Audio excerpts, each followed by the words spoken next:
Welcome back, everyone. Is everyone in?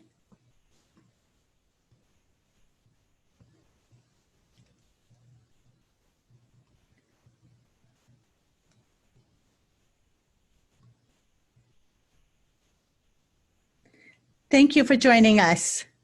My name is Jyoti Parmar, and I'm the director of, oh, everybody's not on yet. I'll give it a minute. There we go.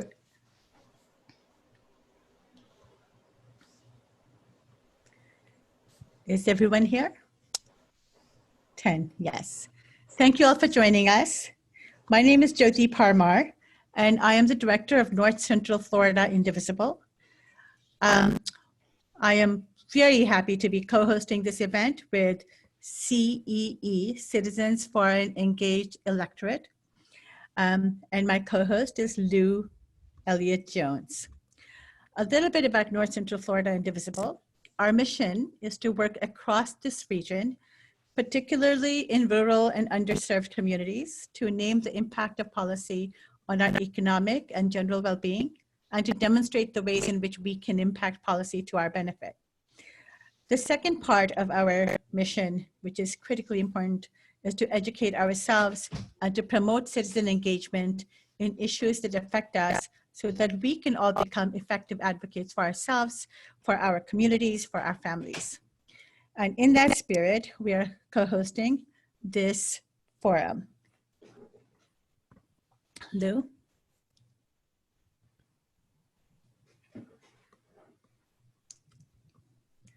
You have to unmute.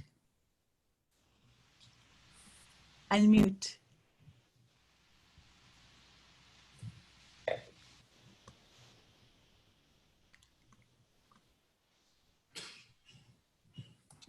My thumb has gone nuts. Citizens for an Engaged Electorate. We're a progressive group, and just as our name says, we try to have you engaged in the civic life.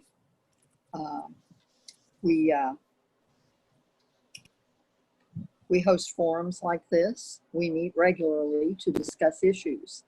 We inform the public about the importance of participating in the democratic process. And we offer a summary of significant issues. Representatives go to various meetings and report back. So we provide tools for individuals to affect change, to make an impact. And this forum is one way of making an impact by being informed before you vote. Go back to Jyoti. Yes, thank you. The rules that we are following is that we're going to go office by office, starting with the tax collector, and each candidate will introduce themselves. They will have 2 minutes, after which, except for the tax collector's office, the other candidates will all be given a question and 2 minutes to answer each question. At the end of that question, at the end of your answer, as you're approaching your time, if you would look up to our tech lead, Gwen Thompson, with her child, Spencer Thompson. Spencer will hold up a sign which will indicate 20 seconds. And then after that, a 5-second warning, so you can just finish speaking. We will not mute you, but we will make ugly faces if you keep going. Thank you very much. And we are ready to start. And we're going to start with the tax collector's office. And the candidate for tax collector is Michelle Langford. Michelle. Good afternoon. Hope everyone's doing fine. Just to give you a little brief thing about myself, I started working for the tax collector a little over 25 years ago. I started working with Mr. Richburg in 1994, and I worked with him until he retired, and then Ms. Fugit ran for office and became tax collector in 2000. She then promoted me to head of the property tax department in 2004, and from that point forward, I have spent my time building my career and learning from Ms. Fugit's direction and taking classes to further my knowledge in every aspect of my job. Over the years, I've taken the necessary classes offered by Department of Revenue to become a certified Florida tax collector's assistant. I have taken multiple classes with Department of Revenue that certify me in tax deeds and collections of property taxes. I can balance a multi-million-dollar tax roll. I do a multi-million-dollar tax sale every year. I am the public records request clerk and the retention liaison through the state of Florida. I work on a daily basis with the Board of County Commissioners and other county government officials and town clerks on various items for the tax collector's office. I also fill in on meetings and handle other items for Ms. Fugit when she's unavailable. I attend the Tax Collectors Coalition meetings, and I stay abreast of any changes and happenings that our office should be aware of. Some of the goals that I'd like to see changed in our office, and not necessarily change, maybe enhanced, kind of progress with progress a little more, is our website. When COVID hit us, I implemented the ACH program, which gave us the ability to give the taxpayers the ability to pay with no fees. There's other things that I'd like to do as well that would make us a better office run. I'd just like to ask you for your vote. If you have any questions, please give me a call. My cell phone is 352-222-3974. Thank you for your consideration. Does anyone have, thank you, Michelle. Does anyone have any questions for Michelle? Anything on Facebook? We are good. Thank you very much. Thank you. Lou, there you are. The next office is Soil and Water Conservation, if you would like to start that one. Oh, And but I just want to, I we would have like to, Sabrina Shepherd here, and she's also running for tax collector. oh, thank you for pointing that out. Sabrina, if you could unmute yourself, and you would have an opportunity, 2 minutes. Did we say 2 minutes? To introduce yourself and talk about your hopes for your place in office if you were to get elected. Good evening. How are y'all? I'm sorry, you're going to have to excuse me. I've got a bad cold and I'm trying to fight that. I am Sabrina Shepherd, and I am also seeking the office for tax collector. I've been in the Chiefland office for 23 years. I have managed the Chiefland office for the last little over 13. I've enjoyed working with the public there. I've enjoyed the customers. We've got a lot of people that come in and out of there. I'm not a politician. I just want to put that out front. I am seeking the office because I love what I do. I love serving the community. We do property taxes, hunting and fishing, motor vehicle, and we are constantly striving to be better, more professional, and serve our community there. And everyone that comes in there, we're just trying to give better customer service. There's not a whole lot of things that we can change in that office because we are, Florida statute regulates us. So I can't promise a lot of things, but I can promise good customer service. I can promise that I will strive to do the best I can do at this job. I'm looking forward to the votes from the citizens of Levy County. And I would love to see our Williston office open full-time to bring more revenue in from the surrounding counties. It is open 3 days a week, 2 days a week. I'm sorry, I apologize. 2 days a week right now. But the COVID-19 has got Chiefland and Bronson closed. Chiefland and Williston closed, not Bronson. I'm sorry, we're open full-time there. So your vote would be highly, highly appreciated. And I thank each and every one of you for your time. And the pleasure has been to serve you. Thank y'all very much. Thank you, Sabrina. Lou? Hi there. Let's see. The questions for the Soil and Water Conservation Board. Paula, do you want to unmute? That's good. Okay. Let me start this off with all the candidates by saying the questions are not our questions. They were submitted by the public to CEE and Indivisible. And those are the questions that we are asking you. Ms. Lassard, would you like to take 2 minutes to introduce yourself, tell people why they want to vote for you and your plans for the office if elected? Yes, I'll jump in there. I'm Paula Lassard, and I'm a candidate for Levy Soil and Water Conservation, District 2. And about myself, I grew up on a farm with livestock and crops. I attended an agricultural university, one of the top ones, and I achieved a Bachelor of Science. Then I worked for the Department of Transportation for many years, and I qualified as a licensed pesticide advisor. So I worked closely with environmental planning.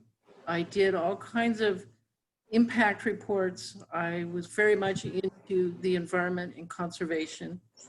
And I would like to see more education, more interaction with the public, the farmers, the homeowners, everyone in Levy County. I would like to go to schools and give them all kinds of training if I could. Okay. Our first question that was submitted is about financial assistance for landowners. What can the board do to assist landowners financially? Well, from my research on what the board can do is they can educate in financial assistance. So I know there are grants. I know that farmers and ranchers in Florida can now apply for financial assistance through the USDA Coronavirus Food Assistance Program. The NRCS federal program, there's two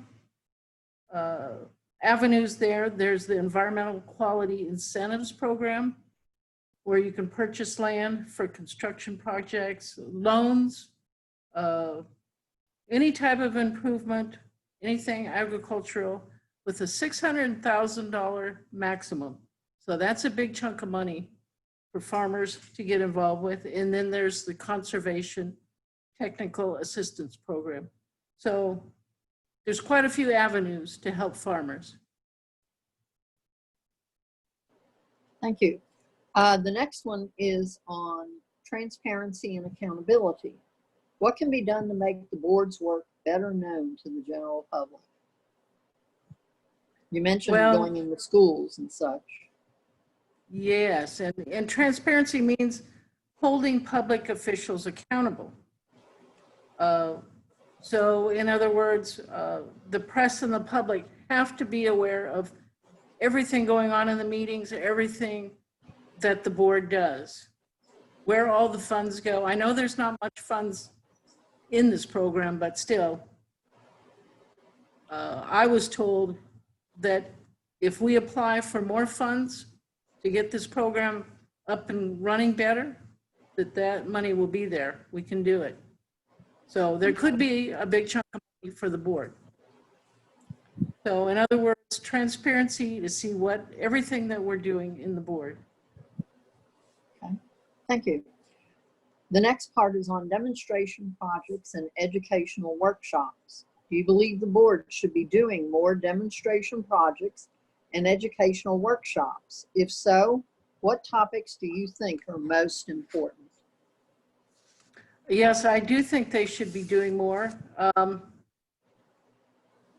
Right now, I know that students do speeches, they get scholarships, there's posters, but I think more learning seminars at school, at home, at farms, maybe making videos on how to do things.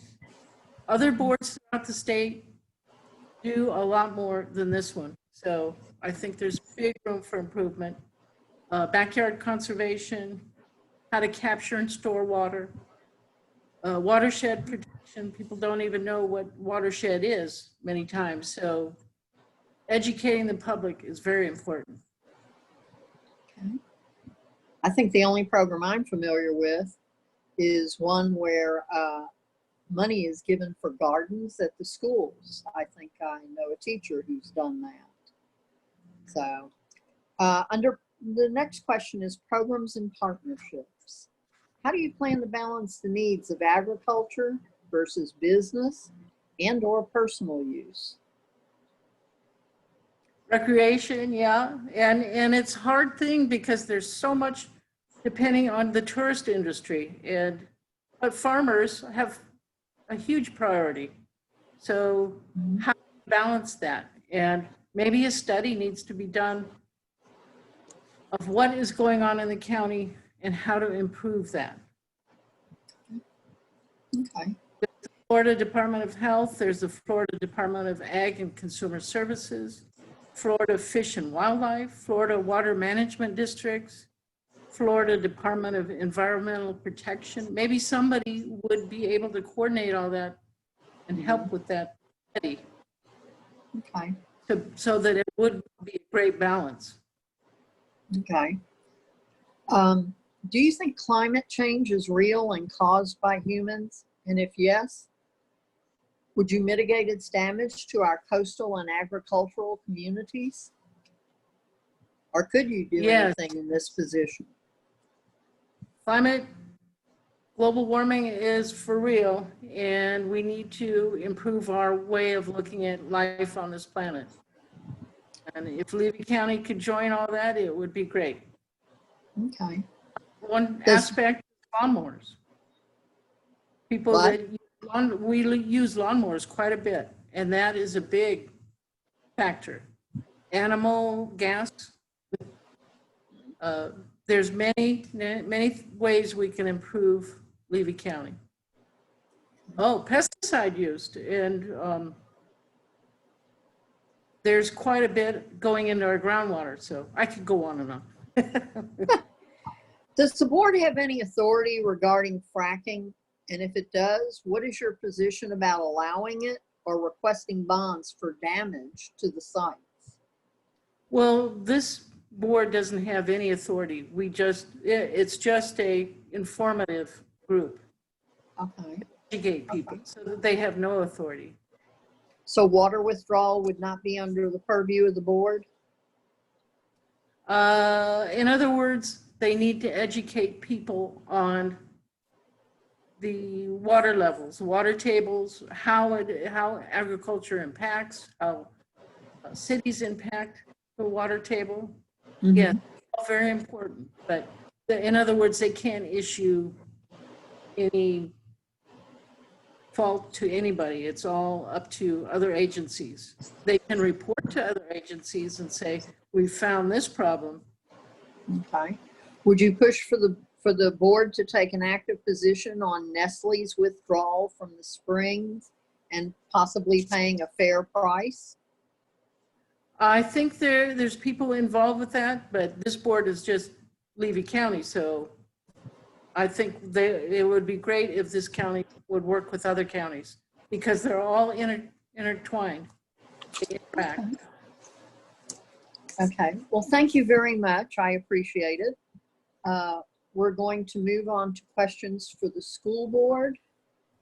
I have a question, actually, sorry, for Paula Lachard. Does your board have a budget? And are you able to work with private entities to do some of this educational work?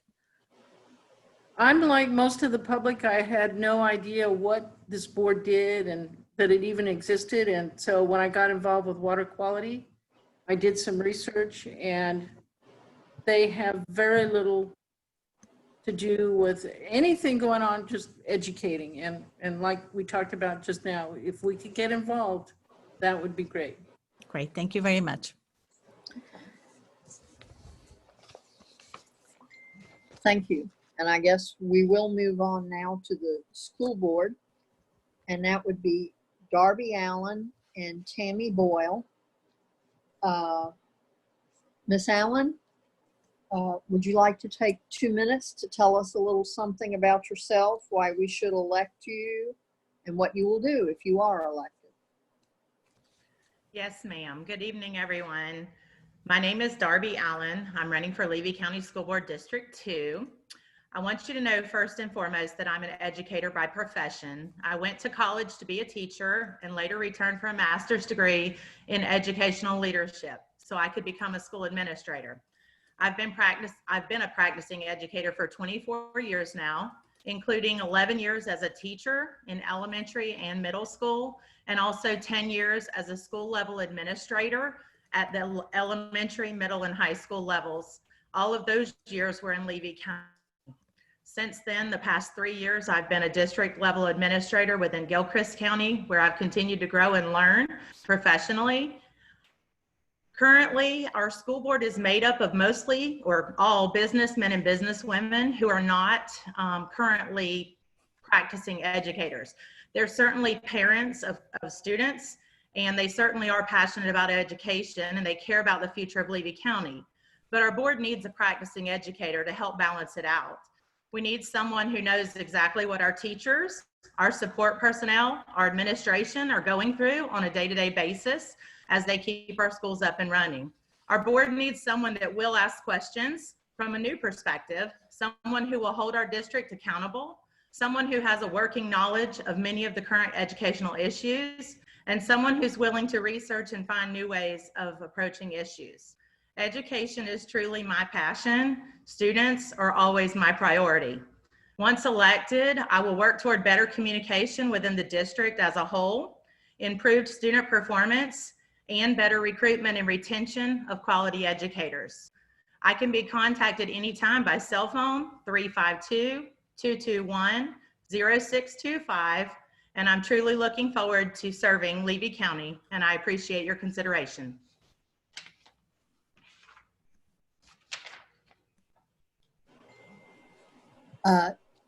Tammy? Yes, ma'am. Can you hear me? Yes, I can. Okay.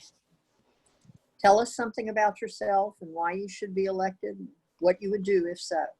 Yes, ma'am. Hello, everyone. Thanks for the forum this evening and the two companies sponsoring this. It's a great opportunity to reach a lot more people with this COVID situation going on, so I think this is a great idea. My name is Tammy Boyle, and I'm running for School Board District 2, and I have been a Levy County resident for over 20 years. I'm married to a lifelong Levy County resident, and we have one son. He has graduated this year, so he's a 2020 to walk the stage in a roundabout sort of way, so that was fun for him to be able to do that. I first started within the school system as a parent volunteer. I made it a pledge to myself, if I ever had any children, that I would be present in the school and be involved as much as I possibly could. When my son started kindergarten, that's what I did. I'm self-employed, and I made my own schedule, my hours.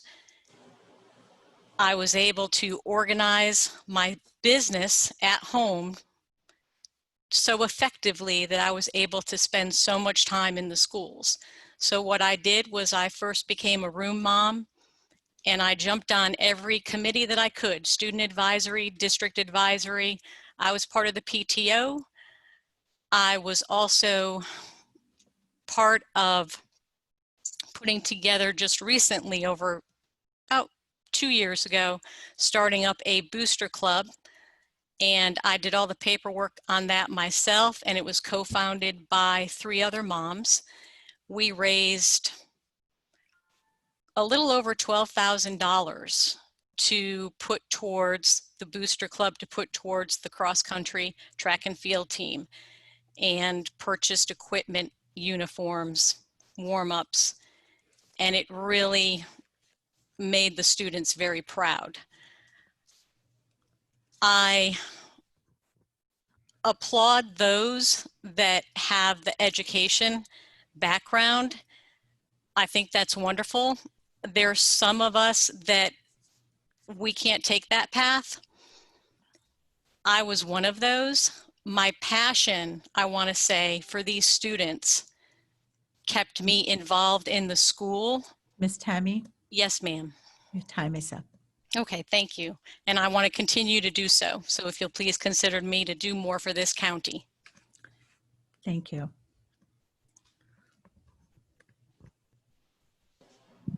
So am I going to ask first? Sure. This is what happens with this. Okay. The first group of questions is on budget, taxes, and allocation of resources. We're going to give you the hard one right out of the box.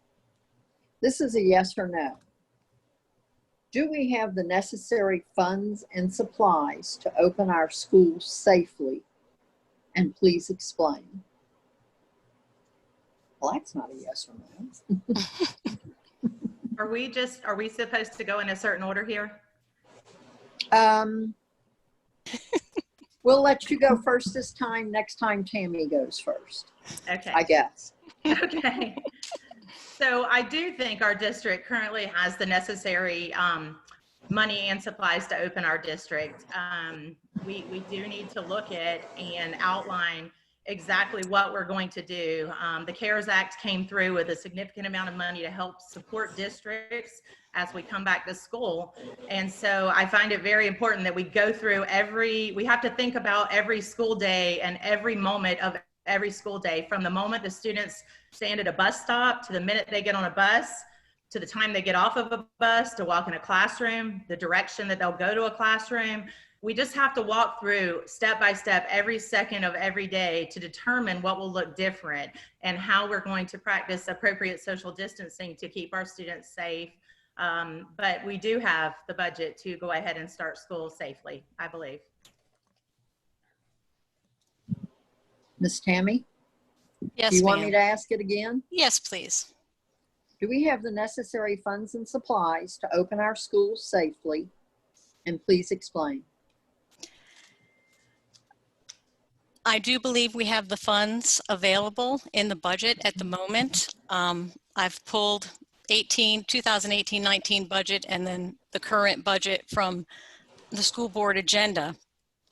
I think also with the budget, what happened in the governor's executive order in March, they have gone ahead in that executive order, and there's certain funds that were allocated, and they have gone ahead and they have given the districts the opportunity to any unspent money to redirect it. So I think that the school board can look at that, and if anything comes where they're short in one area, the unspent money that can be reallocated right now per the governor and per that executive order, that may help us with any needs that we see need to be, fulfilled at the time of trying to keep everything going. Okay, you go first on this one. This is a yes or no. Do vouchers help or hurt public education? Miss Tammy? Can you hear me? Yes, I can hear you. Can you hear me? Yeah, you kind of cut out. It had an unstable internet connection. Yes or no? Do vouchers help or hurt public education? They do not hurt public education. Okay. Miss Allen?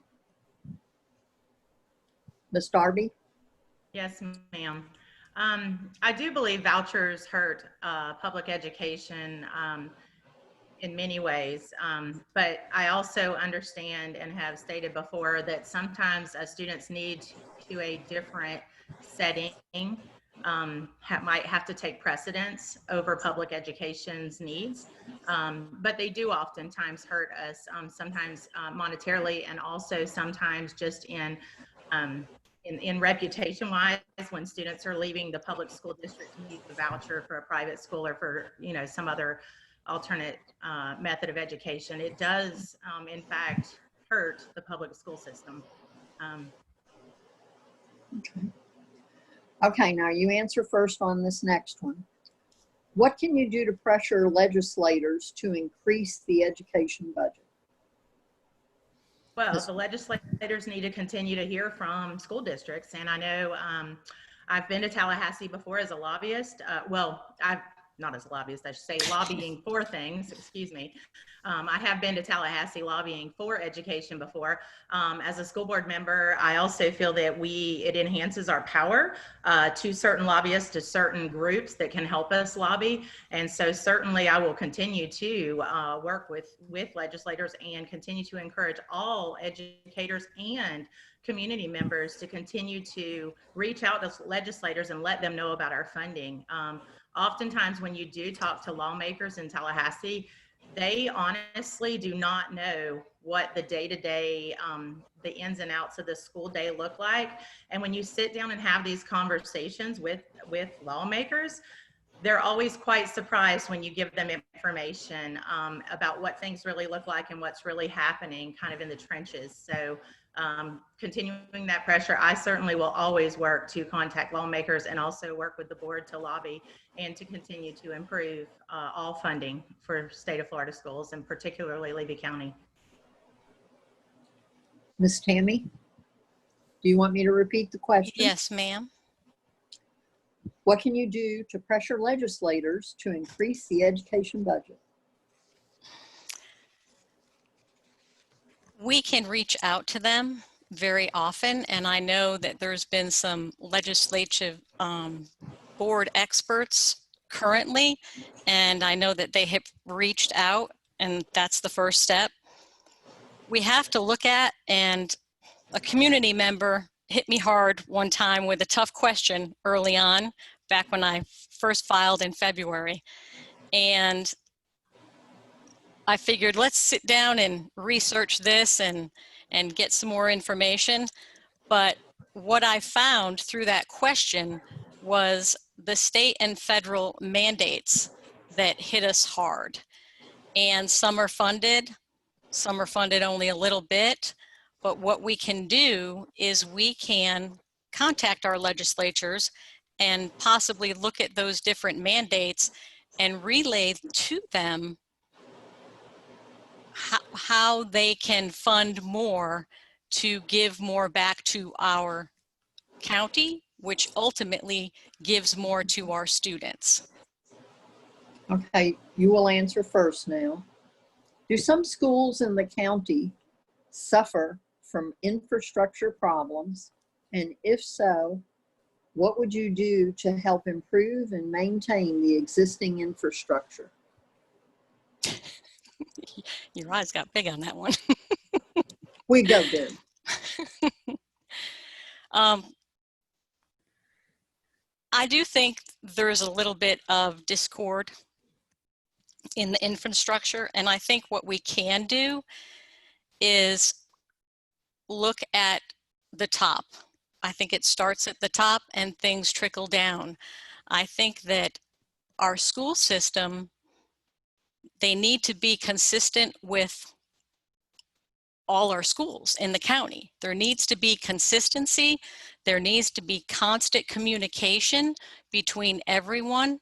I think when you have that and you have consistency, if someone has an issue, they can go to another person and say, hey, I'm having a situation with this, and bring it back around. How are you handling this? How are you fixing it?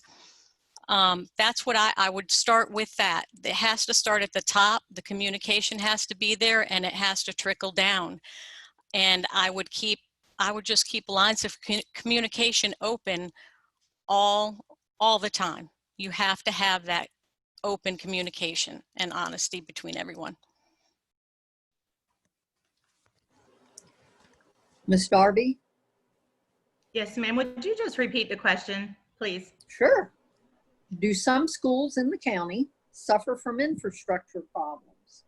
If so, what would you do to help improve and maintain the existing infrastructure? Well, that is a big question, and I certainly would say that some schools do suffer, probably greater than others.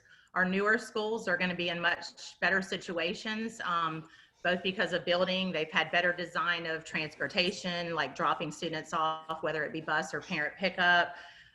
They've got better wiring, better electricity, better internet access. So obviously, our schools that have been built more recently do have a stronger infrastructure already in place. So, you know, what we have to do, of course, anyone who, if you think about just technology alone, technology changes daily. So the minute a new building is built and wired, there's something better that could have been done. But we certainly have schools that are lagging behind that we have to continue to maintain. Obviously, there's funds for that, but I also applaud the board for continuing to work to get new buildings. For example, in Chiefland High School, we have a new, facility coming, which will certainly improve that. But the schools that are left, the older schools, we do have to continue to do that. It has to be a priority. We have to continue to communicate with the schools about what the issues are, and then, of course, find ways to solve those problems. I think they're very specific to each school's needs. So you really have to look at the community and the individual school before you can say how you would solve that. But that absolutely must be a priority to maintain these schools that are truly lagging a little bit, whether they're older or whatever the issue might be. But yeah, absolutely, we have to continue to work toward that. And there are definitely schools that are not in as good a shape as others as far as infrastructure is concerned.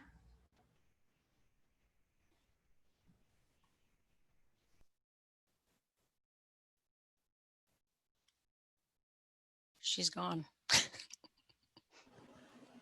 Huh? She's Okay, that's why we have There. two people here. I will start next. And continuing on education performance this time. In 2018, Levy County ranked 57th out of 67 counties in student achievement. Only 10 counties scored lower. What is necessary to improve the quality of education for our students? What can the board do to change this? Ms. Boyle? Yes. We need to, I believe, focus on improving those performance scores by looking at the elementary areas. ELA, third grade, start there, see where they're scoring low, and improve at a lower level. At the elementary school level, you really need to start catching this. There are some statistics that if you have a student that doesn't complete high school, that student costs our society $260,000. Generally, there's 90% of students with no high school diploma, those students were struggling readers in third grade. So we need to look down at the elementary levels and see where that's happening. Also, in the area, if you look at our surrounding area and you look at the VPK programs, some of our schools have that, and then there's local areas that have the VPK programs as well. I've heard a little bit about them being separated. And my thought process behind that is if we could join forces with some of these other VPK programs, ultimately those students, if they're not in our school VP programs, they're going to ultimately probably be in our school systems. So let's start very young and all try to work together and increase the scores. Thank you. Ms. Darby? Would you like Okay. me to repeat the question? I think I have it. So as far as student achievement, I think the first question was what is necessary to make a change. Is that correct? Okay. Correct. What can the board do to change it? Mhm. Okay. So first off, I believe that without a doubt, no one person has an answer to this. And I think to start improving education in Levy County and overall student performance, we have to start everywhere. We literally have to bring together everybody we can. I mean, obviously, representatives from different groups, from teachers, from elementary teachers, from pre-K teachers, from the community. People like custodians have a part in this too, but everybody, as well as district staff, every administrator in the county. And there has to be one common goal. We have to first articulate what is the goal here to improve student performance and set a measurable goal so we know where we're heading. And while I agree 100% with Ms. Boyle, it certainly starts young, and the third grade is where the state catches us first, but it has to start much sooner than that. We can't get students into the third grade as non-readers because a lot of research supports the fact that if they're not reading by the end of first grade, they will continue to be strugglers for the rest of their life. So we have to start much earlier with an accountability system. But to me, this is a huge issue that has to be like a total overhaul led by the district and the board to say, number one, we have to, again, determine what is the goal, and then two, lay out the steps of how we can get there. We've got to bring people together to look at the barriers, what's causing us not to be where we want to be, and identify those barriers, and then start attacking them one at a time at every single grade level across the board in Levy County. So again, just bringing everybody together to problem solve, but walking out of that room or that meeting or those committees, it will take time with an actual plan where everybody knows their part, and also including the community, because we must get community members involved in this as well, so that it's a Levy County effort, not one school or one district or one person.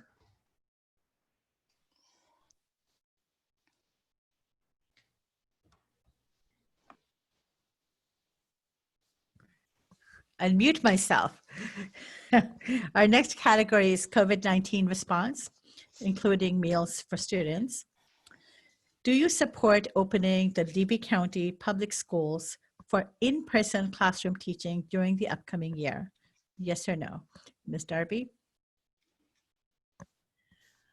I do support opening the Levy County schools, and would like to say that our governor has given the districts the charge of opening schools. I think sometimes people, there's a lot of, obviously there's tons of, you know, controversy around the opening of schools. So I personally have seen students for years who need the consistency of school. They need the love that they get in school. They need the education. They need somebody checking on them on a daily basis. And we cannot forget that there's students like that out there. There are also students who very well could stay home and do a virtual classroom and probably be very successful with the support of parents and guardians. But there are a lot of students who are not going to be successful in that manner. We've seen it. Anyone who's been in the school system knows virtual classes are not easy. And so I am in support of opening the schools with stringent measures put in place to ensure that this virus does not continue to spread to the extent possible. I don't think there's an easy answer, but I am in favor of bringing students back face to face. But I think we have to look at each situation individually.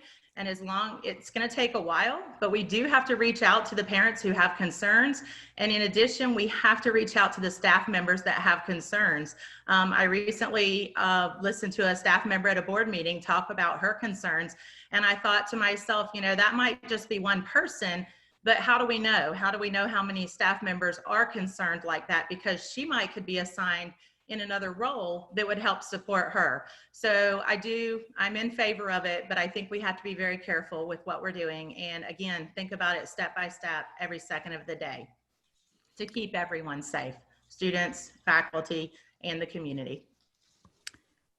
Thank you, Ms. Darby. Ms. Tammy, would you like me to repeat the question? Yes, please. Do you support opening the Levy County Public Schools for in-person classroom teaching during the upcoming school year? Yes, I do. I do agree with it.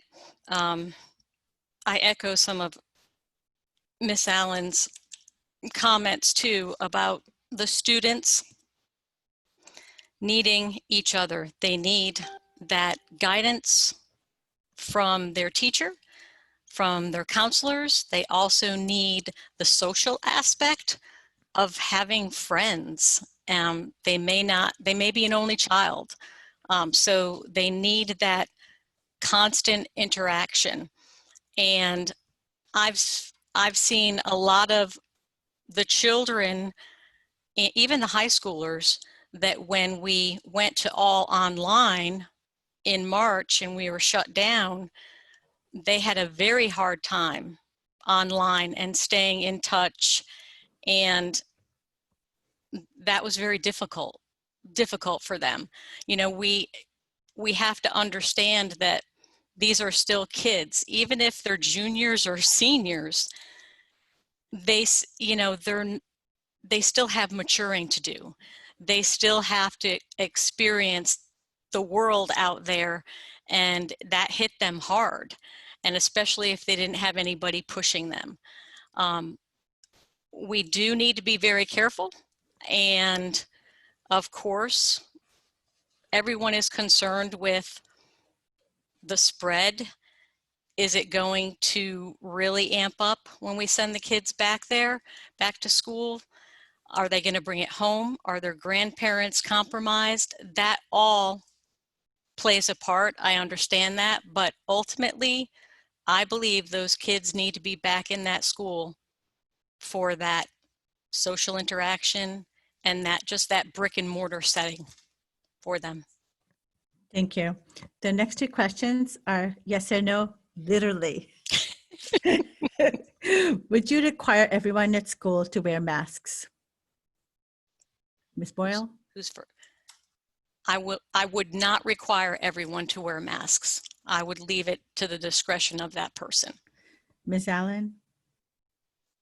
or family.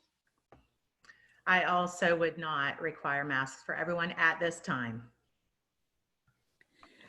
Second question, would you encourage parents to use FLVS if they fear sending the children to the classroom?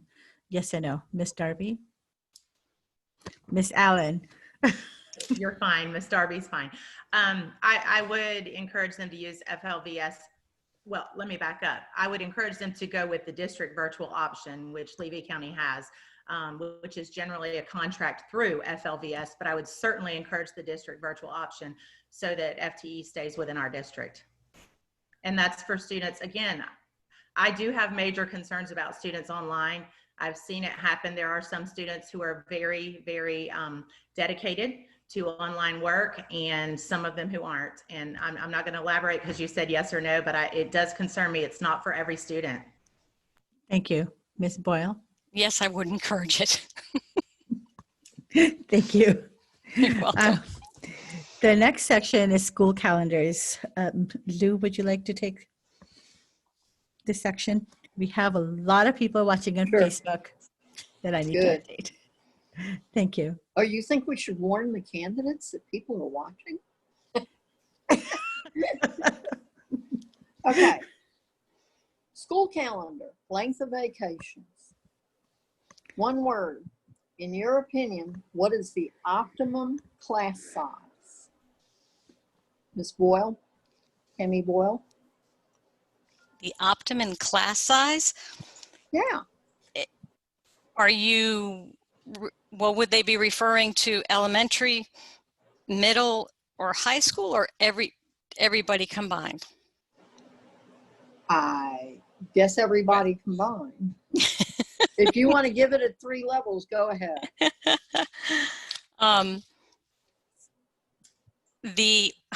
I'll do it as an average.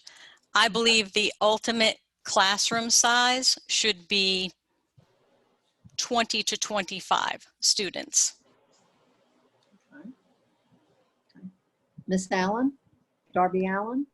So I'm not sure if this question is in reference to while we have COVID going on. I'm going to assume it's not, but I It believe. doesn't. Okay, so No to me, COVID. the optimum class size is much, much smaller. I mean, it would be great if we could teach 5 students at a time. That is not doable. I do think our current class size requirements, 18 K through 3, 22 for I think I'm quoting it right, fourth and fifth, and then up from there, 20 up to 25 in the high school. I think those are optimum under optimum circumstances. Sometimes we don't always have optimum circumstances in those classrooms, though. Okay. Now, Ms. Darby, would it harm achievement if the school year were scheduled to begin in September and end in May, and why? Well, if we began in September and ended in May, and left the calendar as is, we would have a shorter school year. So yes, I do believe less time on task, less time learning would in fact hinder the quality of education our students got. Okay. Miss Tammy? Do you want me to ask this again? You need to unmute. How There about you now? go. Okay. Okay. No, ma'am, you don't have to repeat it. To shorten the school year, it would definitely hinder the learning process, but also I think it would affect everyone. I mean, it would affect the students. It's going to affect the teachers. I think when it comes to all the testing that's required right now, they need prep time. I mean, they really need to get the students at a certain level before testing starts, and shortening that is going to take away that time frame. Also, I mean, the teachers need a break. So, you know, by shortening it, is it going to allow still that vacation period over Thanksgiving? Is it going to allow over Christmas? I mean, definitely the teachers and the students and administration and staff, they all need a break. So I think that would hinder more than help in areas.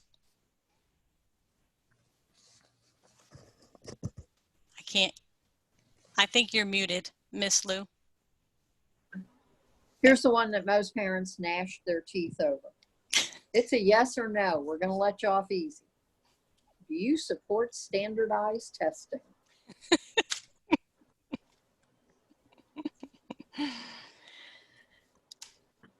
Is my answer first? Yes. I do support it. Okay. I think that, should I stop there, or you just want a yes or no? It says it's a yes or no, but if you want to go ahead. 30 seconds. Okay, I believe that there should be testing. We have to know where the kids are learning, where they're falling behind. We need to know. At some point, just listening to my son, it seems as though there's frequent testing, and I think that can play hard on students, and it can give them more anxiety than what they need. So Thank yes, you. but let's limit it. Okay. Ms. Darby? Yes, I do believe in standardized testing as well. I think accountability is important at an individual level, so we can determine the needs of the students, determine their remediation paths, as well as accountability at the teacher level and the school level. It's the only way we can make improvements. And if we don't have any way to compare how our students are doing to other students compared across the state or across the nation, we really just, we don't have a measuring stick without that. So I am in favor of it. I also think that it's a little excessive, and I certainly think there's certainly room for reform within standardized testing.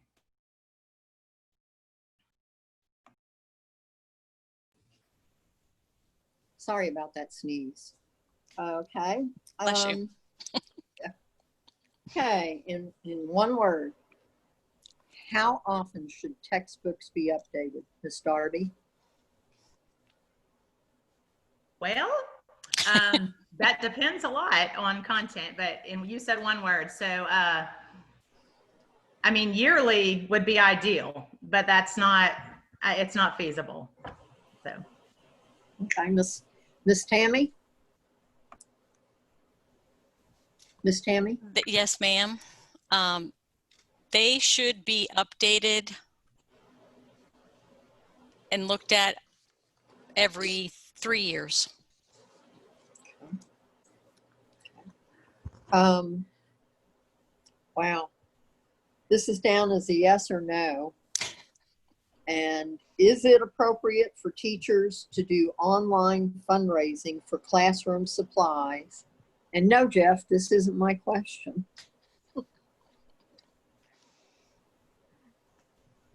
Ms. Is Tammy? that me? Yeah.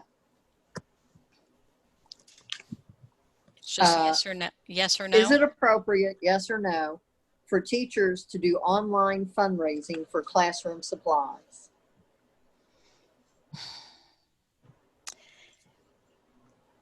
In the current situation that we're in right now, I would have to say a yes. Okay. I believe teachers are feeling the impact of not enough funding for those classroom supplies. And a lot of the teachers are putting forth supplies in their classrooms out of their own pocket. And if Okay. so currently, if they wanted to do it, I think they should be allowed to do it. Ms. Darby? Another loaded question. These are not black and white questions. There's a lot of gray area. But I do believe, yes, online fundraising, certainly right now, but also because so much of our society now depends on social media and for their daily interactions. So it has become the way. I think there should be some guidelines and some clear rules about how it should happen. And so that's why I said there's probably some gray area there for me. But yes, I do think online fundraising is okay. Thank you both very much.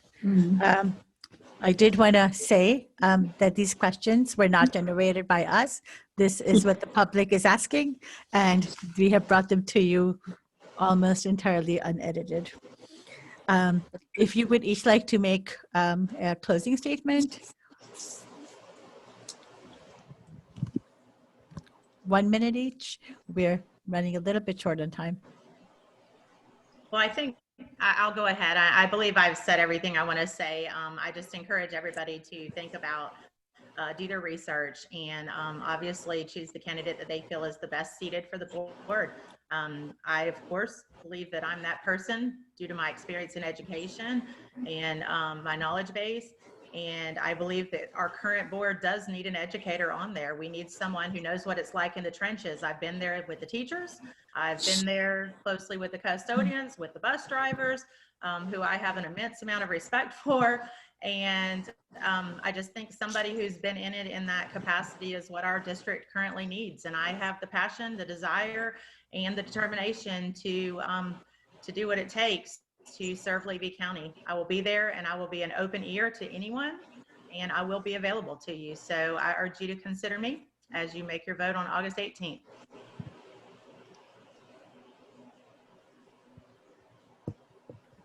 Thank you, Ms. Ms. Allen. Tammy? Ms. Boyle? Yes. I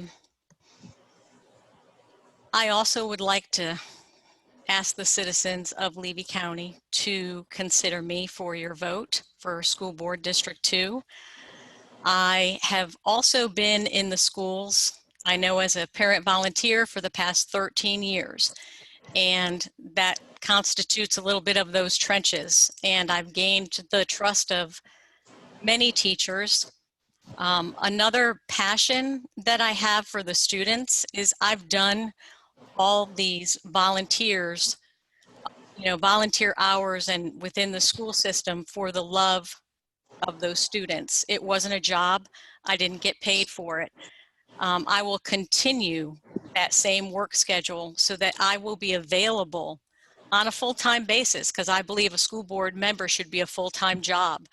And I will be there in the schools and the surrounding schools. You will see me, and I will be working for those schools. Thank you, Ms. Boyle. You're welcome. We are going to move on to the next segment. We are going to go a little bit over because I want to make sure we have enough time for the school superintendent position as well. And our candidates are Jerry Lawrence, Jeff Edison, and Chris Cowart. Are all three here? Yes, they are. I did want to say, if you would, for the candidates who have already gone, if you would like to stay, we are more than welcome. But if you would like to leave, that's okay too. Thank you. So, Mr. Lawrence, if you could take 2 minutes and introduce yourself, that would be great. Sure. Well, good evening. Hi, I am Jerry Lawrence, and I would like your vote November 3rd in order to serve as your superintendent of schools. You can know a person by what he says about himself, by what others say about him, or by the person's actions. And I would like for you to get to know me by my actions. I'm an educator of 28 years, and I've achieved student excellence, academic excellence as a teacher and as an administrator. Before coming to Levy County, over the course of 9 years as an English and writing teacher, my students competed on a national level, and they won 3 Silver Crown Awards from Columbia University, and they won 6 Gold Crown Awards from Columbia University. So I know how to achieve excellence in the classroom. When I came to Levy County, I got my foot in the door at Bronson Middle High School in 2006. And from 2006 to 2009, as a team and as an administrator, we increased student achievement 79 points. We inspired people, we got everybody on board, and I got to tell you, that was no small achievement. So as an administrator, I have increased student achievement at a school. So I will fight to increase student achievement. I will empower teachers and those on the front lines, and I'll expand the vocational programs to provide all of our children with the skills and knowledge they need to fulfill their dreams. You know, we've hit a historic low in student achievement in 2018 under the current superintendent and school board member. We can do so much better. And I think it's time, and I would appreciate your consideration and your vote on November 8th. Thank you so much.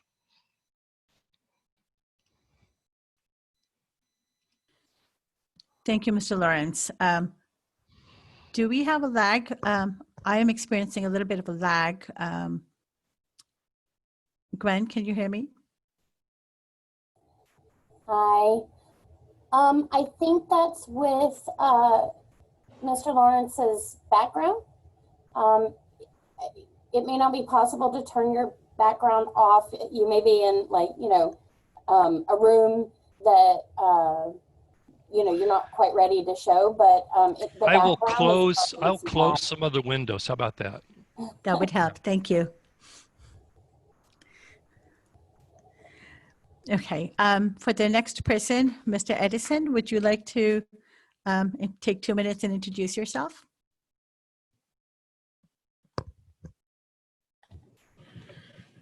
Good evening. I am Jeff Edison, and I'm the superintendent of schools of Levy County. I care that our students receive the best education possible. Your vote directly affects the future of our 5,400 students and 850 employees. My faith and my family always come first. I've been married to my wife, Terry, for 29 years, who's a school guidance counselor. We've raised 2 children, Sarah and Jacob, who recently graduated from Chiefland High School. I'm a deacon, and I'm a Sunday school teacher at First Baptist Church in Chiefland. I'm a member of the Chiefland Rotary Club, and I was voted the Chiefland Chamber of Commerce Citizen of the Year in 2017. I bring 34 years of experience and a record of achievement to the Levy schools. In addition to my bachelor's and master's degree in education from the University of Florida, I've served as superintendent of schools for 4 years, a district administrator for 11 years, principal and vice principal for 8 years, math teacher for 11 years. I could not have excelled in these roles without having been a teacher first. I've learned that nothing in education is more important than the relationship between teachers and students, as this is the #1 factor that contributes to learning. I started out as a substitute teacher, and along the way, I've also coached football and track. I understand the nuts and bolts of schools, and the daily I draw upon these experiences to guide decisions I make as superintendent. Under my leadership, the district grade is up, and we are now a B school district. Other achievements include increasing graduation rates that exceed the state average, receiving funding and building a new middle high school in Williston, We were awarded funding to build a new middle high school in Chiefland. We've expanded our career and technical education programs. Our pre-K program is in the top 10% in the state of Florida, and we preserved graduation through COVID-19. I plan to continue to work to increase student achievement and to earn an A school grade, district grade, by placing our district in the top third in the state. I plan to advocate for a new career and technical institute to be built in Levy County and provide the postgraduate career workforce training here. In conclusion, I'm an educator and not a politician, and I encourage you to elect a candidate who can deliver on their promises. Thank you. Thank you, Mr. Edison. Mr. Cowart, am I saying your name right? Am I pronouncing it okay? You are muted. It's Cowart. Cowart, thank you. Mr. Yes, ma'am. Cowart, if you could introduce yourself, 2 minutes. Good evening, Levy County. I appreciate the opportunity to reach out to you. And as during these times of COVID, finding ways to reach out to our voters is very important. You do. We have a very important election coming up on August 18th as a primary election, and then November 3rd. And there's no doubt, through the last 7.5 years, I've served you on the school board of Levy County, and I've been very, very fortunate and blessed to be on that position. I'm first and foremost a parent. That's the reason why I started this path along. My daughter Grace recently graduated from Cedar Key School, and I now have a student that will graduate next year from Bronson High School. So with a new marriage of my wife, and also have a sophomore. Education is extremely important to me. And through the years, everything in my life has prepared me for this position. I've taken on a lot of leadership roles and had great opportunities, both leadership roles here at the district and at the state level through the Florida School Boards Association, serving you these last 7.5 years. One of the things that I'm extremely proud of is the hard work and the relationships that have been forged with people in Tallahassee that have been extremely beneficial to the students and staff and the citizens of Levy County. Without the help of representatives like Charlie Stone and Senator Rob Bradley, we're in the process of building our second school. As our citizens know, their tax burden, we don't have the tax base to go out and do that. So the opportunity to bring almost $80 million into Levy County that they do not have to fund has been no major feat, and it's a team effort through everybody here in Levy County and our district people. There's 3 things that are priorities for me. One of the major things is a pre-K through 2nd grade reading initiative. We have to shore that up. If we can get students reading on grade level by the time they're leaving 2nd grade, those students will be able to achieve the rest of their lives.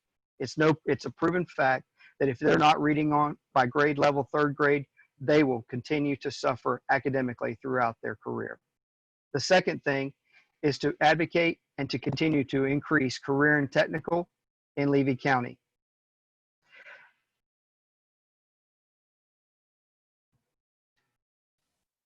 I'm not hearing you. Mr. Cowart, your time is up. Okay, thank you. Thank you. Lou, would you like to take the first set of questions? Sure. The first section is on teacher support and resources. How would you improve communication among staff, faculty, administrators, parents, and the school board? Does anyone want to go first? Sure. Okay. Okay. Social media is a great way to improve communication with all shareholders. It's a great way to keep parents informed about what's going on. Also, it's a great way to get a consistent message to our employees about our expectations and our vision for Levy County and how we are all together as a team. I think right now, as teachers, as professionals, they really feel left out of the equation. They're pretty much being told what to do. They're pretty much being given programs. And of course, as educators, they're going to do the best they can with what's placed in front of them. But teachers need to be asked more directly. They need to be more involved. And I'll certainly do that. Also, there's an element of fear in this county where educators and employees don't speak up, you really won't hear them. And now how do you break that cycle? I think you start with going to faculty meetings. I think you project questionnaires on the board using electronic devices where you can get anonymous, and I mean anonymous feedback. And a lot of times when the district sends out surveys, it's anonymous, but the questions are, what school are you at? You know, maybe are you male or female? What subject do you teach? And at that point, nobody's going to answer your question because they can pretty much narrow it down and figure out who you are. So I would certainly make these surveys anonymous, and I would certainly talk more directly with teachers. I would be in the schools all the time to know what's going on. Okay. Chris, do you want to go next? I see that you have your mic on. Okay. Yes, can you repeat the question, Ms. Lou? How would you improve communication among staff, faculty, administrators, parents, and the school board? A little over a year and a half ago, we started our strategic planning, and one of the pieces of that puzzle is public relations. And we have done a much better job of trying to get out and communicate. And social media is, and our Facebook page for the School Board of Levy County, and along with our school Facebook pages, has been. The other thing that's been extremely valuable is the Remind app, where it sends out text messages. That has been one of the most used pieces in this piece. But the other thing is going out. One of the things, whenever I started this process a little bit over 8 years ago in campaigning and going out, was going out and visiting and being visible in the schools. And I've continued that all along every year that I've been as a member of the board, and would continue to do that as the superintendent. And I think it is vital that you get out and you have the opportunity to talk to teachers, and you give them the opportunity to provide honest, valuable feedback. My cell phone has obviously been ready, available to this day from campaigning 8 years ago. You know, I get phone calls from every end of the county, people, whether it's parents, whether it's teachers, whether it's administrators, just regular citizens that don't have a cat in the fight, so to speak. And so as you can see, you know, so I think communication is vital. And I think it, you know, having the opportunity. So, you know, I've never walked away. I'm not afraid to hear a difference of opinion. But I think that's the biggest thing, is continue to use the social media piece and find what's positive. Ironically enough, last year serving on the DAC committee, the District Accreditation Committee, or District Advisory Council, we got back that a lot of parents wanted to go away from social media, and they still wanted a piece of paper coming home from a student. So that was interesting to see those figures, but it was almost a 60% piece that they wanted that good old piece of paper coming home. So, which was shocking. So, but we've always got to do a better job and continue to evolve in our communication, and that's one of the things that would focus on. Okay, Mr. Jeff? Okay, Turn on that communication mic. is one of, can you hear me? Yes. Communication is one of those things that's hard. And just like Mr. Calvert said, through our strategic plan, that's one of the things that we work very hard to do. And just like he said, one of the things is we try to figure out how people would like to receive their communication. And the consistent thing is that it's not consistent. Some people want emails, some people want text, some people want Remind, some people want Facebook, other people want it mailed. So we have to work very hard and use multiple forms to get the word out there. We work hard to try to communicate with our schools, and we try to do it through a lead team effort. And our school administrators work together and closer like they've never had before. And we also bring in groups of educators and work on certain things so that we're trying to get their information to us firsthand. I know it's one of my personal goals to be in a school every week so that I walk around and visit every school every month. We have 9 schools, including 2 charters. And so, but that's one of my goals, is so that I can get out and talk to people on an informal basis and just be able to listen to them, what they have to say. And I'm very involved in our communities, whether it's a ball game or or just some sort of community event, I'm out there. People see me, people hear me. And so the biggest thing we have to do is listen. Okay. We'll go back and start with you, Mr. Edison, and go in the opposite direction. What is your plan to deal with the shortage of teachers? The teacher shortage is the most difficult and critical thing there is out there in our nation today. This is not a Levy County issue. It is a national issue.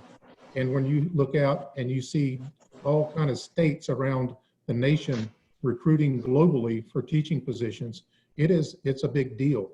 And the best thing that I know that teachers and people want is to be home and to be loved in a caring environment that values them. And because there are certain things that we cannot compete in. We're Levy County.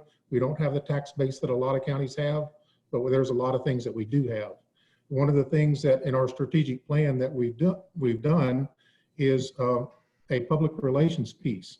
And that's where we work with our county and to go out and to really publicize Levy County. We have a lot of benefits to living and working here.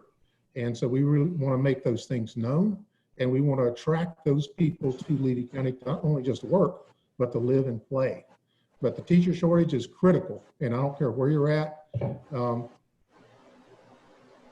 it's a solution that we work very hard to find, to accomplish. But I think relationships is the key. Mr. Chris?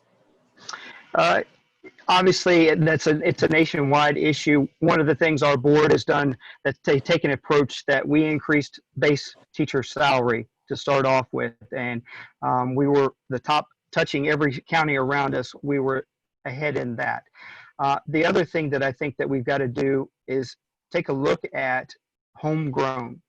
The more students that we can go, so possibly looking at starting a teacher academy. That way we have students. We know that we love we value people that live in their communities, work in their communities. You see them at the grocery store, you see them at church, you see them at the Little League ball game, whatever it may be. So I think that teacher academy might be a way that we can attack this issue to help grow us, and then also just bring more students with that. So with the teacher academy, because I know there's some districts around us that are doing this, and I think it'd be another CTE program that we could bring.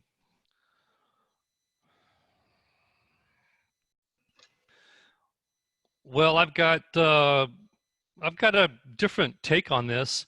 I think, yes, we need to take care of the employees that we have. I think we have to respect the employees that we have. Can you hear me? Yeah. Okay, good. Yes, I can. And right now, I came here in 2006, and one thing that you pick up, and employees tell me, you got to watch who you talk to. You got to watch what you say. And so people are very fearful. When I ran 4 years ago, and I posted something on Facebook, very few people liked what I said, but a lot of them private messaged me and said, Mr. Lawrence, you have hit the nail on the head. We live in fear. We are afraid to speak out because of retaliation. Now, I started this back in 2014, but as recently as 2019, when you look at the school board, and you can watch some videos, you can watch the videos on my Lawrence for Superintendent page, you'll see school board members disrespect and belittle employees.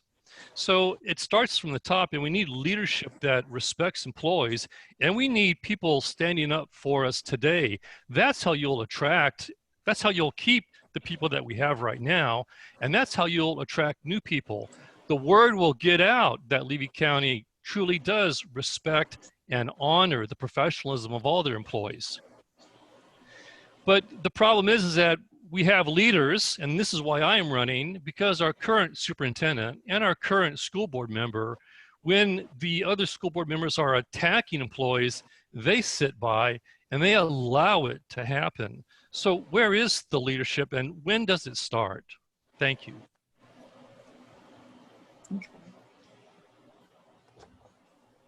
Chris, I'm going to make you first on this. It's a yes or no question. Do you think it's appropriate for teachers to have to do online fundraising for classroom supplies? Yes or no? Got to unmute. Yes, ma'am.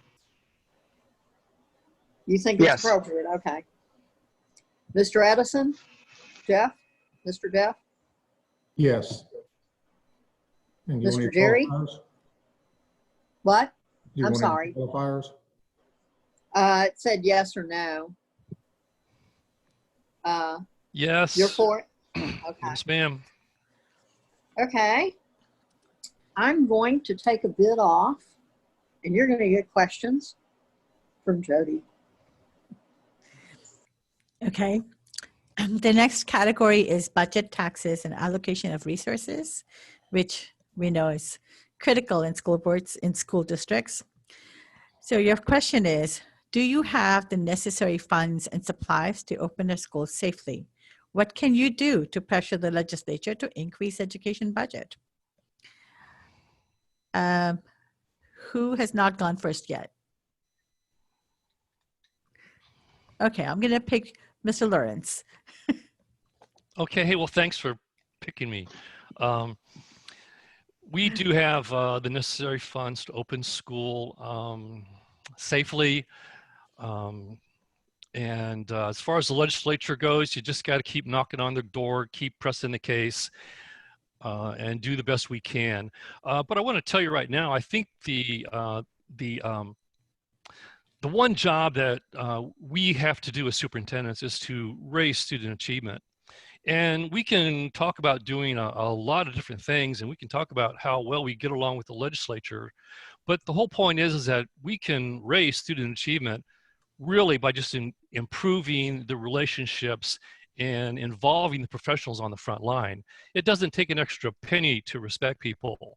And when you do that, and when the students know that you respect them, they'll just go out of their way to succeed. And that's the culture that I want to bring to Levy County. Thank you, Mr. Lawrence. Mr. Edison?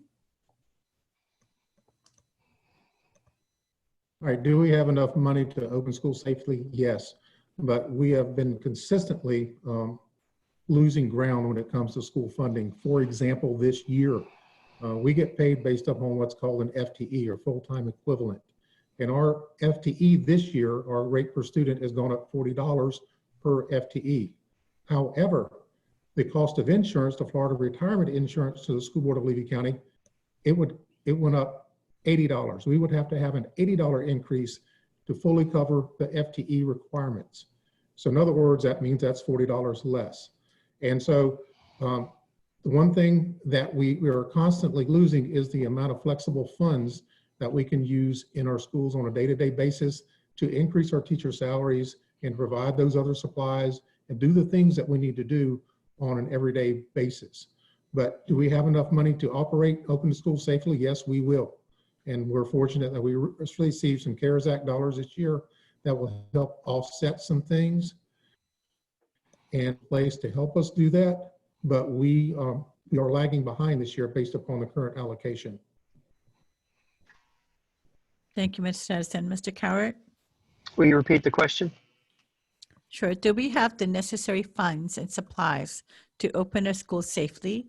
And what can you do to pressure the legislature to increase the education budget? Yes, ma'am. We have the appropriate amount of funding to open schools safely.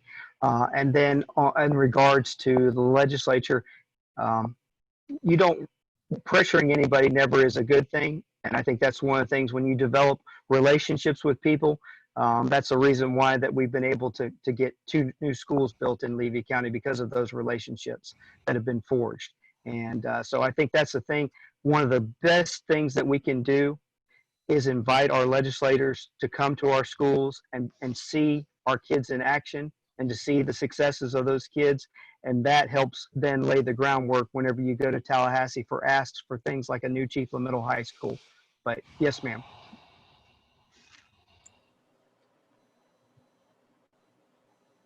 Unmute. Thank you.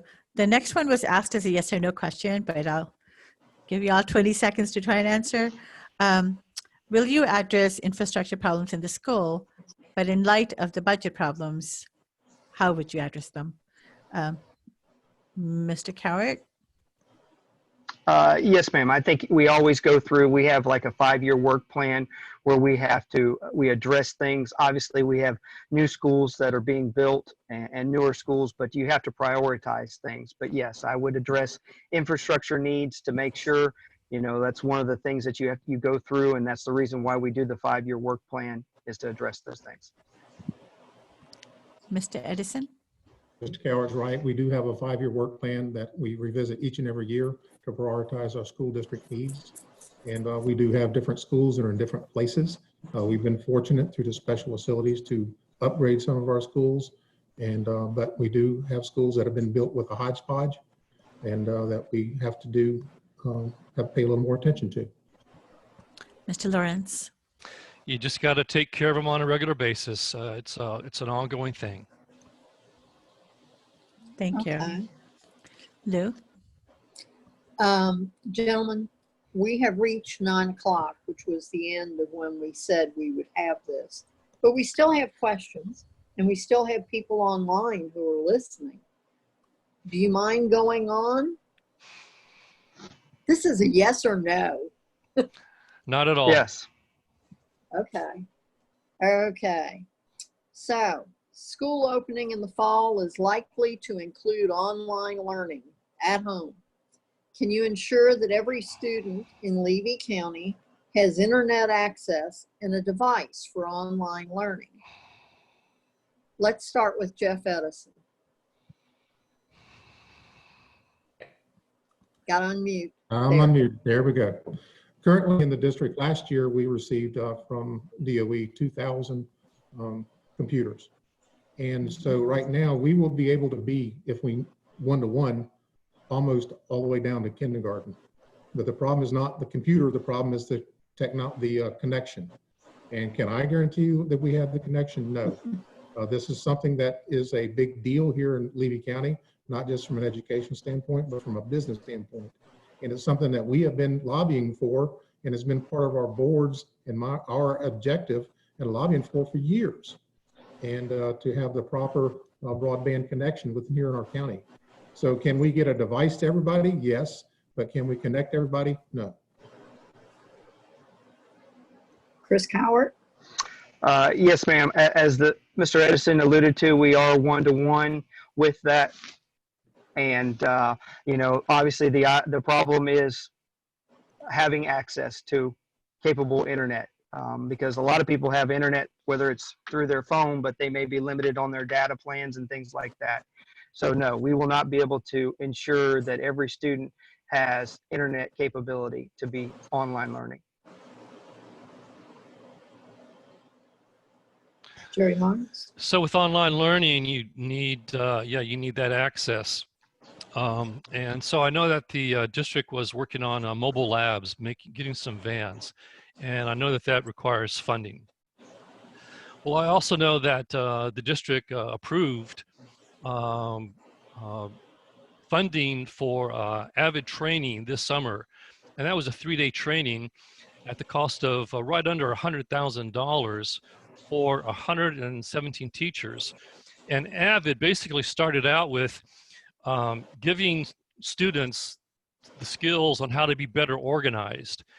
Well, personally, I think we could have saved, $97,000 on helping teachers to help students be organized. And that money might have been able to be used to help with that connectivity or to help them get access out throughout our county, which certainly is a huge problem. Ms. Lou? Sir? Could I clarify one thing on my answer? Well, sure. Okay. Our district did prioritize in the spring, in March when we went home, and we actually have 3 bus hotspots plus 1 vehicle hotspot that we can put out there. But unfortunately, we also bought 50 Kajits, which are mobile hotspots that we put in place for our seniors specifically first and foremost in the spring to finish up those classes. So our district did do put some money towards that. So, and is also part of the money that was out of the CARES Act that's been spent on that out of the 1.7 million that we got. Okay. In this section, I guess we'll start with you, Mr. Chris, since you Yes, ma'am. are on. In 2018, Levy ranked 57th out of 67 counties in student achievement. Only 10 counties scored lower. And what would you do to correct this? Well, I think there's three things that are kind of my priorities. The first is the pre-K through second grade reading initiative. I think by focusing on those students, getting them on reading on grade level is going to make sure, because that first 3 years you're learning to read, and then slowly each year after that, it's more that you are now reading to learn the material. So, and each year it's a little bit more onus that goes on to a student. So I think by shoring up that program, we've recently created a teacher on special assignment for pre-K through second reading initiative, because we know that needs to be a focus to increase those scores and have kids ready when they get into third grade so they can be ready for the first time of FSA testing. The second thing is increasing our CTE. Obviously, when we go to Tallahassee, we know that it's been a focus of us. We've had some good opportunities in Cedar Key. We created an aquaculture program, which was a partnership with the local aquaculture people down there. The association was very, very kind in creating resources for our students, helping teach some of the class part of it. And so it's been a program that's been a success. We had 6 students the first year that went through it. We had another 2 students this past year. So I think finding opportunities where we can increase those things would be a way to do it. And then the third thing is having a business council where we can take and we can reach out to employers for those students that are going directly into the workforce on what skills they need. So I think those 3-prong approach would help increase student achievement and raise us up.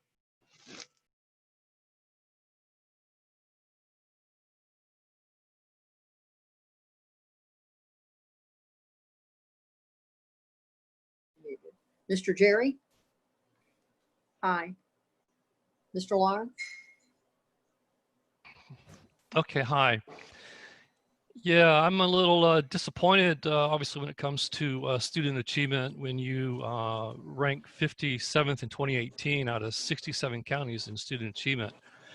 Well, what I bring to the table is as a teacher in the classroom teaching English, my students competed on a national level, and our literary magazine, again, it won 3, Silver Crown Awards and 6 Gold Crown Awards.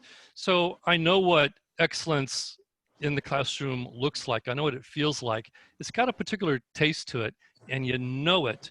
You can see it. And so now when I walk into classrooms, I know what's going on, and I know how to achieve excellence, and I know how to bring it out of others. And also at Bronsonville High School, again, as an administrator and as a team, we did raise student achievement 79 points. That was back in 2006, 7, 8, 9. And guess what? Nobody at the district asked about that. I guess it wasn't their idea, and so they didn't want to give credit, to the people on the front line, but nobody asked. Nobody asked how do you replicate something like that? And so my opponents, Chris has been on the school board for 8 years. Jeff's been superintendent 4 years and assistant superintendent for 11 years. I mean, like, how long does it take? And what new idea are you going to come up with? And why haven't you implemented it before now? As superintendent, you have one job to do, and that's raise student achievement. I'll certainly take care of that for you.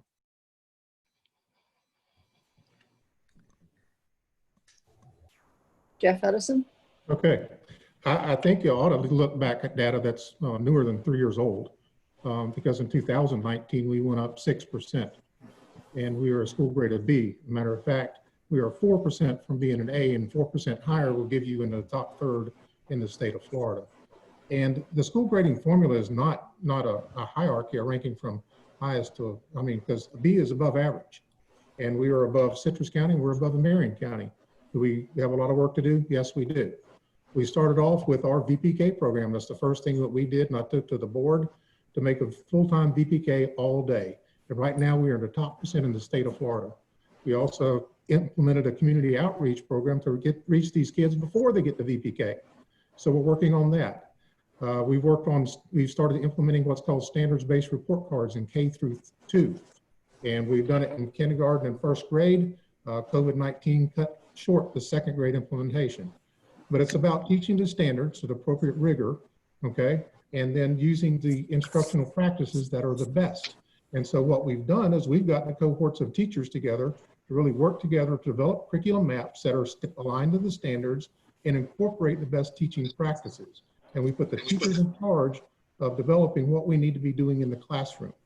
And so we're working really hard at that. And also we understand that people don't care what you know until they know that you care. And so we offer a lot of programs, whether it's a career and technical education program or an athletic program, to support our kids and because kids that are involved in school do better. And so we work hard at giving kids something to positively connect to, and we work hard at empowering our teachers so that they can give the students the very best education.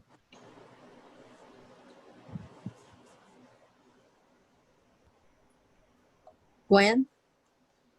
Hi. We have a really quick question for those who are running for the Office of Tax Collector. And we have one of our candidates who needs to go. And so I was wondering if I could ask that question of them now.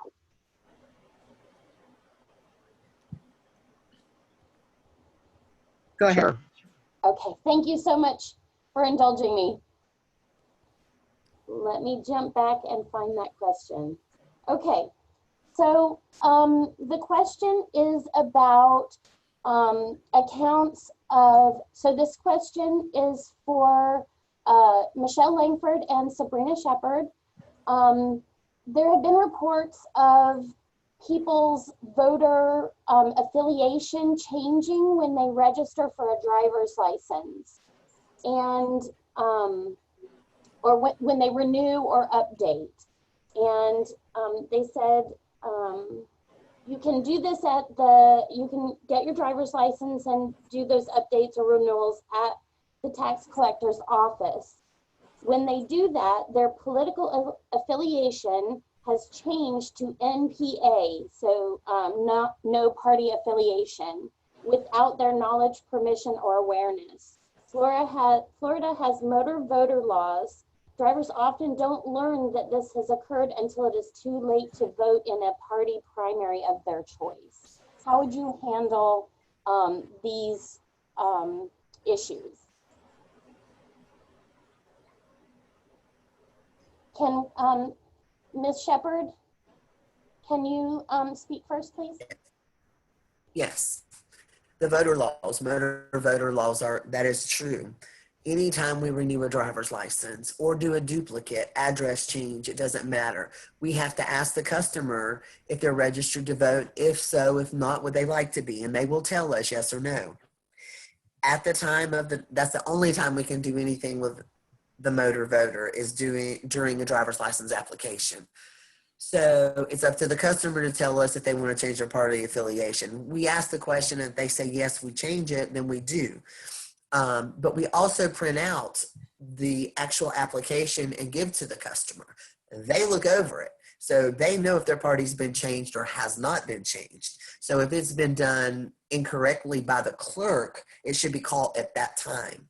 We cannot just literally go in and change that party affiliation without them being aware of it. We actually have to go into that application, and then we give that form to the customer, and then they look over it. At the end of their driver's license renewal, they look on a screen and they can see everything that we've done to make sure it is correct or is not correct. If it is, they sign off of it and then we print it. That is just the driver's license part, but the motor voter form is printed out and given to the customer. At that time, if there is an error, they should see that. Now, if something's being done online and they're changing that online application, and if it's getting done there, I have no idea. And that's what I was doing in a private chat here with someone, is to let them know that that is something that I could look into. But as far as the online renewal, that's done through Tallahassee, of course. Did that answer the question? I believe it is. I believe Okay. it did. Okay. Mrs. Langford, could you comment on how you would address this?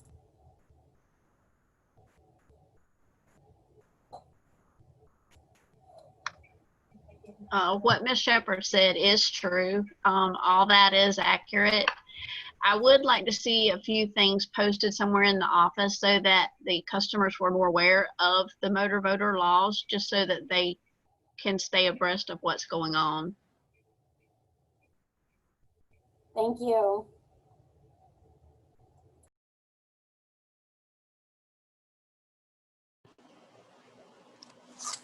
Thank you for your patience, gentlemen. We have a yes or no question here. Do you support standardized testing? Mr. Edison? Yes, you have to, else you would not know how well your kids are, what your kids are doing or not doing, how well we can support the kids. We need accountability. Mr. Lawrence? Well, I know how yes and no questions have been going all night long. So yes, you need standardized tests to know where you are and to know where we're going. But throughout the year, there's way too much testing that the teachers have to do.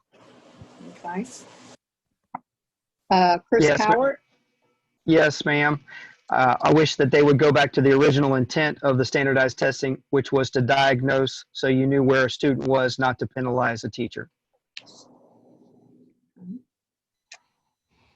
I think I'm going to take a break from questions. Okay. I will ask yes or no question. I do mean it literally. Do you think it harms achievement if the school year is shortened to begin in September and end in May? Chris Coward, Yes. Yes. Jerry Lawrence, Yes. Jeff Edison. Yes. We're going to go to the COVID response questions. Do you support opening Levy County schools, public schools, for in-person classroom teaching during the upcoming school year? And I am adding this part, is the lack of or the insufficient broadband connectivity a factor in that, in your thinking? Mr. Edison? Yes, I support it. I don't know. I don't know what the question about the broadband. I don't understand that unless it's people choosing school instead of going virtual. Correct. I mean, is the fact that there's not good connectivity in Levy County a factor that is causing you to be more supportive of in-person classroom opening? No, I support what the parents choose. Thank you, Mr. Edison. Mr. Lawrence? I think students have to be in school. I think the Academy of Pediatrics, they come out and said that, you know, students, they need that interaction, and that's how the best learning also goes on. Is there concern about COVID? No doubt about it. I think we need to take all the necessary precautions. And because of the lack of connectivity, there's no way to avoid this, but it's just going to be a mess that we're going to be figuring out as we go along. And I think we're all in the same boat here. Thank you, Mr. Lawrence. Mr. Coward? Will you repeat the question one more time, please? Sure. Do you support opening the Levy County Public Schools for in-person classroom teaching during the upcoming school year? And my part two was, is insufficient connectivity in Levy County part of the factor in your decision? Yes, I do support opening up the schools. So I think it is very, very important that we get kids back to learning, because nothing can replace the relationship between an in-person teacher and a student. So, and obviously, I think that factors in on parents making their choice. Yes. Thank you. Part two, are you in favor of promoting Florida virtual school for all Levy County students who want to opt out of the classroom due to safety concerns, or the e-school that you have that's locally supported? Mr. Cowart? I struggle with the total online because I know that it takes a really small skill set of students that can handle that total online, where the student is accessing and synthesizing the information themselves. I know it's one of the tools that's in our tool bag to help deliver content. So obviously I'm going to support that. Mr. Edison? I believe, the interaction between the teacher and the student is the best way to teach kids. We are required by law to offer virtual programs, and we have been doing this for many, many years. And there's a wide range of virtual programs, and it's very, very confusing, not only to educators, but to parents. And so there's a bunch of different ways to do this. And but we're going to support our kids in whatever method of education that we're required to do, and we're going to support them 100%. Thank you. Mr. Lawrence? Well, hopefully COVID's a myth. We're all living in a dream, and all this talk about mask is just foolishness. And we're going to wake up, and everybody's going to be able to go into a school and learn like we want them to. But if that is not the case, they're going to have to learn somehow. And so Levy Virtual or Florida Virtual, these are the options, and in no way do they take the place of the quality of education that can be gained in front of a teacher with that interaction. Thank you, Mr. Lawrence. And the last person in the COVID response section, what would you do to protect children, teachers, and school staff during the crisis? Mr. Lawrence? Yeah, well, thank you. Well, currently, if you look at the school board plan, it basically says that face masks are not required. I think you need to have stronger language than that. And I've put out on my Facebook page, and Jeff Hardison has asked us, and in his article, I answered that the school board's position needs to be that face masks are strongly recommended. I think we need to set that culture to try to encourage as many students to wear masks, and so that parents feel that, okay, the school board actually is doing enough. They've said that face masks are strongly recommended, but in no way does that turn into a punishment for a student who is not wearing a mask. Thank you. Mr. Cowart? I've known that the mask deal has become very politicized, and I think that the idea, whether we say strongly recommend, I know that there's a lot of parents that have reached out that they're going to be sending their students with masks, and I applaud them, and that's their choice. And I think the idea that we know there's schools that are purchasing masks for their staffs to have on there, and I think it's a great thing, that anything that we can do to protect our staff, our students, and to give them comfort, that we're going to do. So no doubt. Mr. Edison? Yes, ma'am. Face masks are something that we highly encourage our people to wear, whether they're a student or a staff member. And we've also, we've got thousands of face masks that we've purchased and have gotten through FEMA. And we've purchased 600 face shields. And so we'll have those ready for our adults as well if they want to use them. And we're working as hard as we can. Schools are not built for social distancing and antisocial behavior. And kids need some social behavior in order to be healthy. But we are working very hard to make sure that we provide an environment that's clean and that we take the steps necessary to keep everybody safe. Thank you. Lou? Okay. we're going to wrap this up. This Closing is a yes or statements. no. Huh? Sorry, go ahead. This is a yes or no. Do you support asking all teachers to be bilingual in English and Spanish? Yes or no? Let's start with Jeff Edison. No. Jerry Lawrence? No. Chris Cowart? No, ma'am. Okay. Okay, and we're going to close on a really hard one for you. Thanks.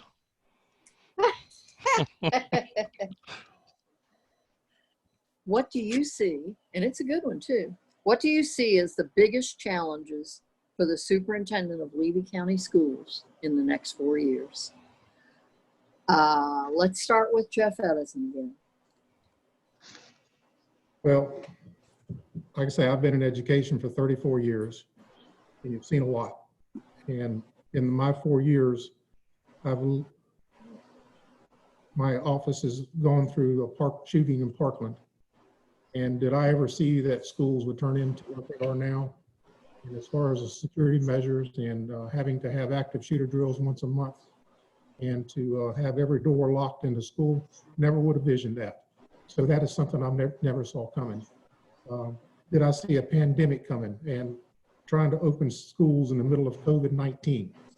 Never saw that. But I do believe in our mission statement. Our mission statement is to educate kids in a safe environment and prepare them to be college and career ready. And I can tell you there's a lot of challenges out there. And, you know, I was assistant superintendent on both the administrative side. I was principal. When I was assistant principal and I went into the principal chair, there was nothing I did not know how to do at that school. I did everything I knew where every water valve was, and I knew how to schedule. I knew everything as far as the nuts and bolts of that school. But nothing prepared me for the responsibility that it took when you sat in that principal chair. And I've been an assistant superintendent for administration and on the instructional side.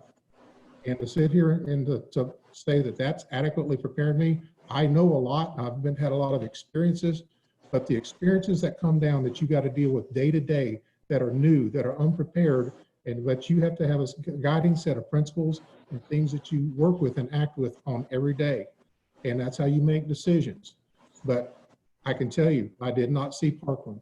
I did not see COVID. And there's going to be something else in the next 4 years. Mr. Lawrence?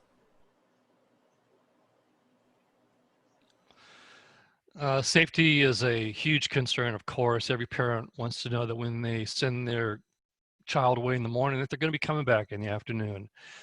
It's a huge priority. COVID-19 has caught us all off guard by surprise, and it's kind of learn as you go. And so you have to be able to adapt. So I think all counties are pretty much in the same boat, and we're all dealing with the same thing. But one thing that Levy County has not done, and in fact, we've actually gone south over the last 14 years. We've been on a southward trend when it comes to student achievement. And I'd say that's going to be a pretty big challenge. We haven't been able to do that. And that's something that I'm certainly going to focus on and turn around for this county, for these parents and these kids.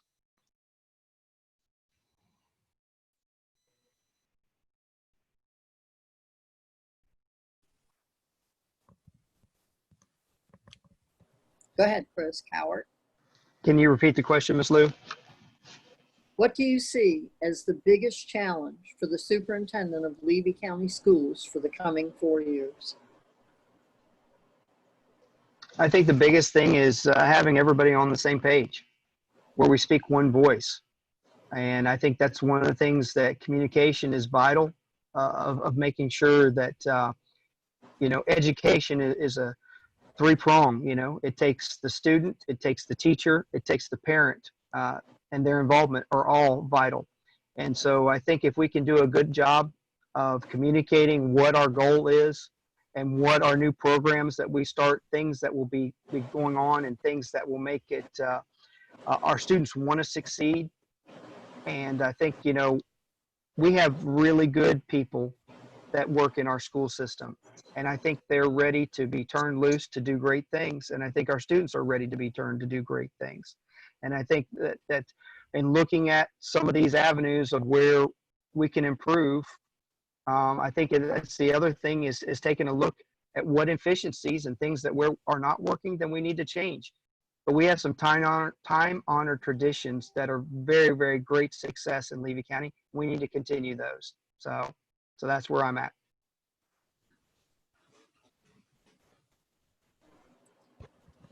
Well, it's late, and we're grateful that you all hung in there, all of you. I'm sure the people of Levy are too.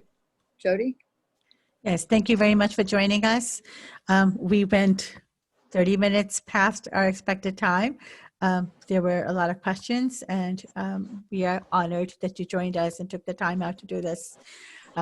It is our first, or actually second, the first one was earlier today, virtual forum. So thank you for bearing with us with our inability to mute at the right time.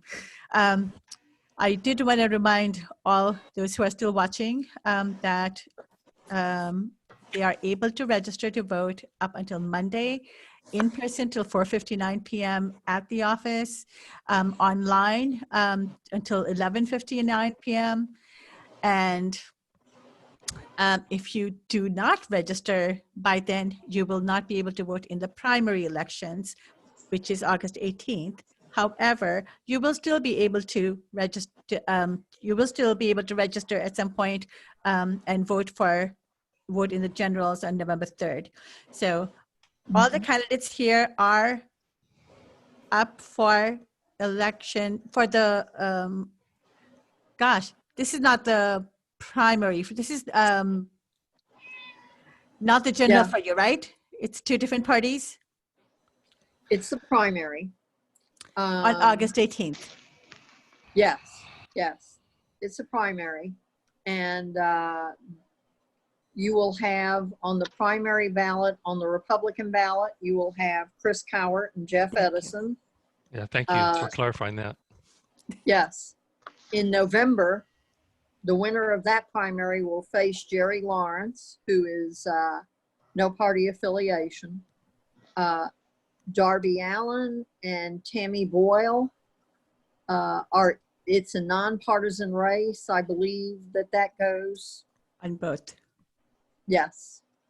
Until it's November for you all, isn't it? I believe. We're August 18th. You're August. Okay. Yes. Okay. Thank you. And Thank you for clarifying that. Michelle Langford and Sabrina Shepard. Ms. Shepard are on the August ballot. They're both Republicans. There are no county commissioners on the ballot. They're unopposed. Tammy Jones was unopposed. Oz Barker, the property appraiser. So these are the people you have to elect. Thank you all very much. Until Thank you next for time, hosting us. Thank you.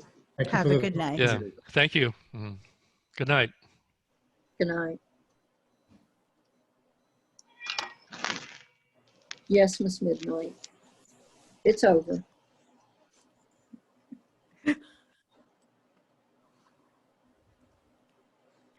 We're still live. We are? Oh, well, Yes. it seems Miss Midnight has a comment. She's been trying all night to comment. Thank you, everyone. I so appreciate it. I am so tired.